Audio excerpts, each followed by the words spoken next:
Hello everyone, welcome to my channel. गुरुवार के दिन भूलकर भी ना करें ये 11 काम, जीवन में आ जाएगी दरिद्रता। तो आइए वीडियो शुरू करते हैं। हिंदू धर्म में गुरुवार का दिन सृष्टि के संचालनकर्ता भगवान विष्णु और देवगुरु बृहस्पति को समर्पित है। धार्मिक रूप से ये दिन बहुत महत्वपूर्ण माना जाता है। इस दिन व्रत रखकर भगवान विष्णु और माँ लक्ष्मी की पूजा करने से लोगों के सभी समस्याएं दूर हो जाती है। साथ ही घर में हमेशा सुख और समृद्धि से भरा रहता है।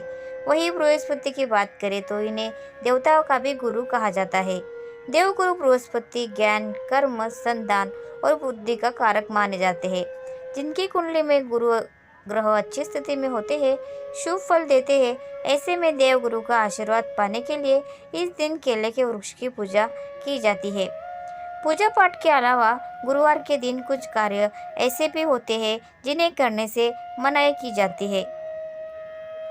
इन कार्यों को करने से कुंडली में बृहस्पति ग्रह कमजोर होते हैं और व्यक्ति को परेशानियों का सामना करना पड़ता है। ऐसे में चलिए जानते हैं कि गुरुवार के दिन कौन से काम करने से बचना चाहिए। लेकिन उससे पहले अगर आप भी चाहते हैं कि माँ लक्ष्मी का आशीर्वाद आप पर सदा बना रहे तो इस वीडियो को एक लाइक ज़रूर करें और चैनल को सब्सक्राइब कर ले और कमेंट बॉक्स में जय लक्ष्मी माता ज़रूर लिखें। नंबर 1, बृहस्पति का प्रभाव शरीर पर रहता है। उसी प्रकार से घर पर भी बृहस्पति का प्रभाव उतना ही गहरा होता है। वास्तु अनुसार घर में ईशान कोण का स्वामी गुरु ग्रह होता है। ईशान कोण धर्म और शिक्षा की दिशा है। पोछा लगाने से घर का ईशान कोण कमजोर होता है। ईशान कोण का संबंध परिवार के नन्हे सदस्यों यानी बच्चों से होता है। साथ ही घर में पुत्र संतान का संबंध भी इसी कोण से होता है।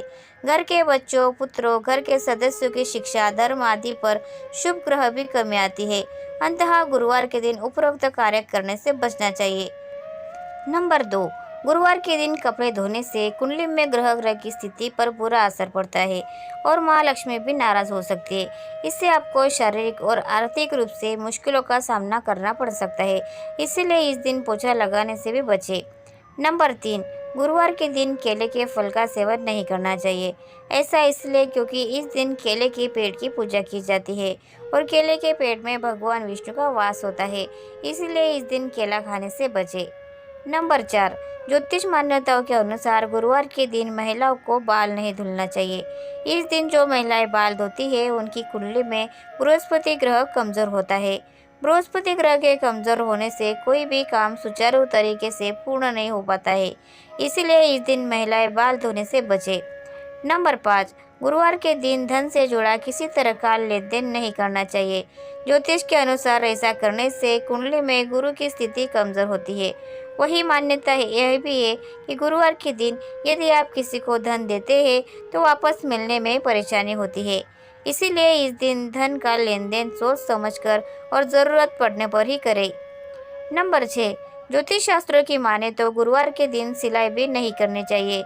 इससे गुरु कमजोर होता है। गुरु कमजोर होने से घर की आर्थिक स्थिति पर बुरा असर पड़ता है। इसके अलावा इस दिन भगवान विष्णु की पूजा में सरसों के तेल या तिल का दीपक नहीं जलाना चाहिए। इस दिन केवल घी का दीपक ही जलाएं। नंबर 7, ज्योतिष शास्त्र के अनुसार गुरुवार के दिन कभी भी कबाड़ नहीं बेचना चाहिए। ऐसी मान्यता है कि आज के दिन कबाड़ बेचने से घर में सुख समृद्धि का नाश होता है। गुरु के दुष्प्रभाव से परिवार के सदस्यों की सेहत खराब होती है और बच्चों की पढ़ाई पर भी बुरा प्रभाव पड़ता है। नंबर 8, हिंदू धर्म में चावल का विशेष महत्व माना गया है। कोई भी मांगलिक कार्य हो, पूजा हो, सभी में चावल का इस्तेमाल किया जाता है। चावल का उपयोग टीका लगाने में, पूजा में चढ़ाने के अलावा और बहुत से शुभ कार्यों में किया जाता है। लेकिन गुरुवार का ही एक दिन ऐसा होता है जिस दिन चावल खाना वर्जित माना गया है। नंबर 9, गुरुवार के दिन पूजा पाठ से जुड़ा सामान, आंखों से जुड़ी कोई भी वस्तु, कोई भी धारदार वस्तु जैसे चाकू, कैंची, बर्तन आदि नहीं खरीदना चाहिए। इससे स्वास्थ्य और धन लक्ष्मी रुष्ट होती है।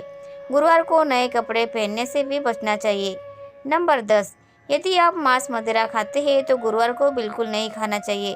भगवान बृहस्पति का व्रत करने वालों को लोगों को तो मांस मदिरा का त्याग कर देना चाहिए। इस दिन मांस मदिरा खाने से गुरु के साथ साथ अन्य देवी देवता भी रुष्ट होते हैं। नंबर 11, गुरुवार के दिन भोजन में ऊपर से नमक डालकर नहीं खाना चाहिए, क्योंकि इससे स्वास्थ्य पर असर पड़ता है और हर कार्य में बाधा आती है। नमक खाने से गुरु अस्त हो जाता है। इसके अलावा गुरुवार को गुरु देवता, पिता, दादा और धर्म आदि का अपमान करना या मजाक उड़ाना भारी पड़ सकता है। इसीलिए गुरुवार के दिन ऐसा करने से बचें, क्योंकि इसे शुभ नहीं माना जाता है। गुरुवार के उपाय। गुरुवार को जल्दी उठकर सूर्य देवता को जल चढ़ाए। उसके बाद अपने घर के मंदिर में भगवान विष्णु का पूजन करके उनके सामने घी का दीपक जलाकर रखें। और अच्छा होगा यदि आप कलावे की बाती से यह दीपक जलाए और उसमें थोड़ा सा केसर भी डाल दें। भगवान विष्णु आपसे प्रसन्न होकर आपको सुखी और संपन्न बनाएंगे। नंबर 2, शास्त्रों में बताया गया है कि गुरुवार को फलों का दान करने से आपकी कुंडली में शुभ योग बनता है और गुरु की स्थिति मजबूत होती है। खास तौर पर गुरुवार को पीले फलों का दान करने से बृहस्पति देवता की अतिरिक्त कृपा बनती है। जरूरतमंद लोगों को फलों का दान अवश्य करें। अस्पताल में जाकर मरीजों के बीच में भी आप फल बांट सकते हैं। ऐसा करने से आपको बहुत पुण्य मिलेगा। नंबर 3, गुरुवार के दिन किसी भी तरह से केसर का प्रयोग आपकी ग्रह स्थिति को बेहतर बना सकता है। गुरुवार की रात को दूध में केसर डालकर उसका उपयोग करें। इसके अलावा आप चाहे तो दूध और केसर की खीर भी बनाकर पहले भगवान विष्णु को भोग लगाएं और फिर पूरे परिवार के साथ मिलकर खाएं। ये उपाय आपके घर के लोगों के बीच प्रेम बढ़ाएगा और आपको सुखी और समृद्ध बनाएगा। नंबर 4, गुरुवार के दिन आटे की लोई से चने की दाल, गुड़ और हल्दी डालकर गाय को खिलाएं। साथ ही इस दिन किसी निर्धन को चने की दाल, केला, पीले वस्त्र आदि क्षमता अनुसार दान करें।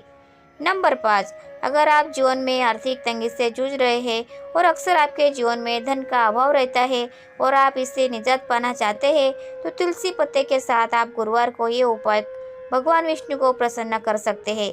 इसके लिए गुरुवार के दिन स्नान ध्यान कर विधि विधान से भगवान विष्णु की पूजा करें। इस समय 7 तुलसी दल हाथ में लेकर ओम नमो भगवते वासुदेवाय नमः मंत्र का जाप कर भगवान विष्णु को अर्पित कर दे। ऐसा करने से आप आर्थिक तंगी से निजात पा सकते हैं। नंबर 6, अगर आपकी आय कम है और इसमें वृद्धि लाना चाहते हैं, तो गुरुवार को एक छोटा सा उपाय कर आप अपने आय को बढ़ा सकते हैं। गुरुवार के दिन स्नान ध्यान करने के बाद भगवान विष्णु को तुलसी की मंजरी अर्पित करें। इस दिन पूजा पाठ के बाद पीले रंग के नए कपड़े में तुलसी के मंजरी को बांधकर इस दिन तिजोरी में रख दें। ऐसा करने से आय में धीरे धीरे वृद्धि होने लगती है। नंबर 7, गुरुवार के दिन तुलसी के जड़ को गंगा जल में धोकर उसे पीले रंग के कपड़े में बांध ले। इसके बाद तुलसी के जड़ को तिजोरी में रख दे। आप चाहे तो घर के मुख्य द्वार पर भी तुलसी की जड़ को बांध सकते हैं। ऐसा करने से आय के साथ साथ सौभाग्य में वृद्धि होती है। प्रत्येक गुरुवार को भगवान विष्णु और माता तुलसी की पूजा करें। नंबर 8, शास्त्रों में गुरुवार के दिन केले के पेड़ की पूजा करने का विधान है। केले के पेड़ का संबंध गुरु बृहस्पति से बताया गया है। इसीलिए इस दिन केले की पेड़ की 7 परिक्रमा करनी काफ़ी अच्छा रहेगा। अगर आपको करियर में कोई परेशानी आ रही है, तो केले के पेड़ की 7 परिक्रमा करें और फिर केले के पेड़ को जल अर्पित करें। इसके सामने देसी घी का दीपक जलाएं। गुरु के 108 नामों का उच्चारण करें। इससे विवाह में आ रही बाधाएं दूर होती है। नंबर 9, अगर किसी व्यक्ति की आर्थिक स्थिति मजबूत नहीं है, जो गुरुवार के दिन केले के पेड़ की जड़ लेकर उसे पीले कपड़े में बांध ले और फिर उसे अपने गले में धारण कर ले। ऐसा करने से आपको धन संबंधी सभी परेशानियां दूर हो जाएगी और शिक्षा के क्षेत्र में आ रही समस्याएं भी हल होगी। साथ ही इस उपाय को करने से भगवान विष्णु प्रसन्न होते हैं। नंबर 10, गुरुवार के दिन सबसे ज़रूरी है कि सुबह नहाने के पानी में चुटकी भर हल्दी डालकर स्नान करें, क्योंकि इससे गुरु के सभी प्रकार के दोष समाप्त होते हैं। नहाते समय आपको ओम नमो वासुदेवाय मंत्र का जाप लगातार करना चाहिए। कहा जाता है कि इससे जीवन की सभी समस्याएं समाप्त हो जाती है। नंबर 11, ज्योतिष शास्त्र के अनुसार यदि कोई व्यक्ति पैसों की तंगी से जूझ रहा है, तो 108 बार ओम ब्रूम बृहस्पति नमः मंत्र का जाप करना चाहिए। इसके साथ ही गुरुवार के दिन आर्थिक पुस्तकों का दान करना भी लाभकारी माना जाता है और ऐसा करने से बृहस्पति देव की कृपा बनी रहती है। ये तमाम जानकारी जनरुचि को ध्यान में रखकर दी जा रही है। ज्योतिष और धर्म के उपाय और सलाह को अपनी आस्था और विश्वास पर आजमाएं। वीडियो का उद्देश्य मात्र आपको बेहतर सलाह देना है। इस संदर्भ में हम किसी प्रकार का कोई दावा नहीं करते हैं। तो दोस्तों, आज की वीडियो आपको कैसे लगी हमें कमेंट करके ज़रूर बताएं। अगर आपको हमारी वीडियो अच्छी लगी हो तो कमेंट बॉक्स में जय लक्ष्मी माता ज़रूर लिखें। माता लक्ष्मी आप पर सदैव अपनी कृपा बनाए रखे। वीडियो को अंत तक बने रहने के लिए धन्यवाद। Thanks for watching.